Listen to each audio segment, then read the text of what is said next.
Assalamualaikum warahmatullahi wabarakatuh.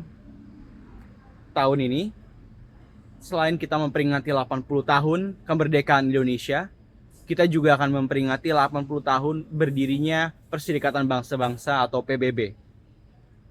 Kita tahu kalau misalnya PBB adalah suatu wahana tempat bangsa-bangsa di seluruh dunia berkumpul untuk misi-misi yang besar dan mulia. Salah satunya adalah pendidikan. Karena pendidikan itu termasuk ke dalam salah satu pasal dari Universal Declaration of Human Rights atau Deklarasi Hak Asasi Manusia yang betul-betul menjadi dokumen utama dari PBB.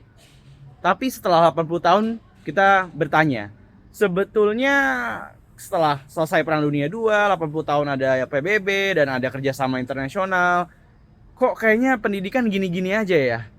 Nah, hari ini saya belajar di kelas kebijakan pendidikan tentang kompleksitas dari tata kelola pemerintahan, tata kelola global education atau global education governance. Nah, ada 3 aktor besar yang terlibat di dalam global education governance. Kita berangkat dari aktor yang pertama, yaitu adalah UNESCO.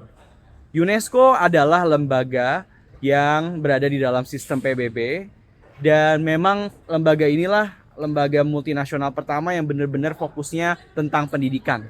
Dan mereka ini adalah lembaga yang mencakup hampir seluruh anggota PBB, dan yang seharusnya menjadi suatu lembaga yang mewakili dan mendengar seluruh suara-suara dari anggota-anggotanya. Namun sayang sekali, UNESCO ternyata dari ketiga ini adalah lembaga yang paling lemah. Nah, kenapa kok bisa UNESCO yang sebenarnya dalam PBB paling lemah? Karena UNESCO ini seringkali pendanaannya itu terganggu. Dan salah satu biang keroknya adalah negara Amerika. Negara Amerika beberapa kali cabut dari UNESCO karena mereka nggak senang, nggak sepakat, dan nggak setuju sama apa yang mau dibawa sama UNESCO, sehingga UNESCO punya keterbatasan dana. Sehingga UNESCO ini kita bisa katakan sebagai organisasi yang paling idealis, yang membawa semangat dari Universal Declaration of Human Rights, dari deklarasi hak asasi yang universal. Tapi di saat yang bersamaan, ya peranan mereka juga terbatas. Mereka nggak bisa berbuat banyak, dan mereka paling cuma bisa bikin kayak semacam ya udah panduan, himbauan, tapi ya udah sebatas itu aja. Nah, lembaga yang kedua itu adalah yang namanya OECD atau Organization for Economic Cooperation and Development. Nah, OECD ini sebenarnya bermula dari suatu lembaga yang didirikan di Eropa, karena pada saat itu kan tahun 1945 Eropa habis Perang Dunia II dan mereka ekonominya hancur.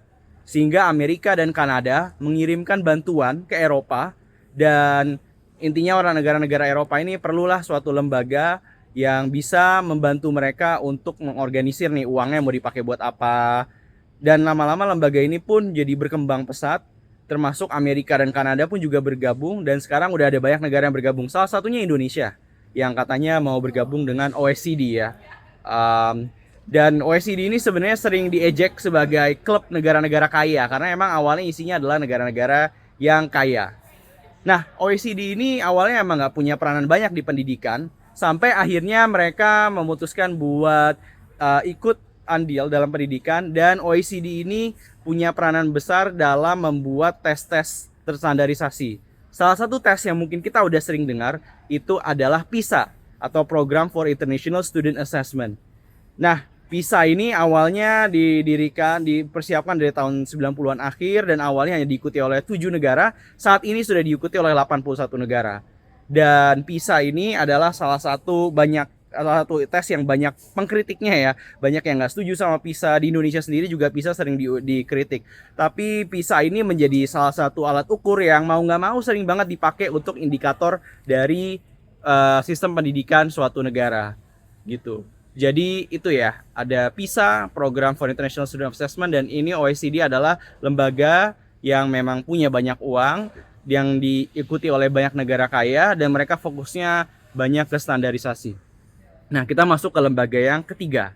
Lembaga yang ketiga ini adalah lembaga yang menurut saya peranannya agak berbeda sama UNESCO, yaitu World Bank atau Bank Dunia.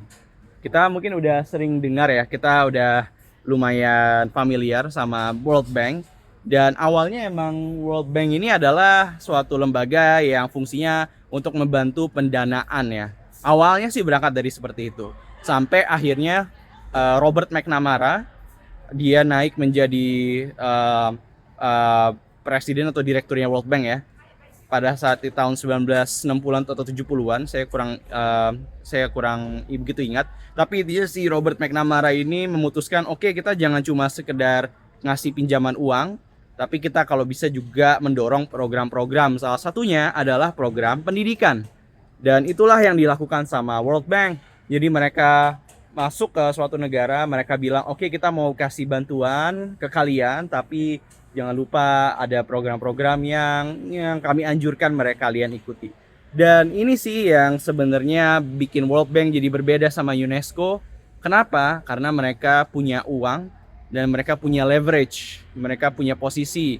Mereka di sini semacam bilang ke pemerintah-pemerintah negara-negara, ya kalau misalnya mau dapat pinjaman dari saya, maka ini ada program-program yang kalian perlu ikuti gitu.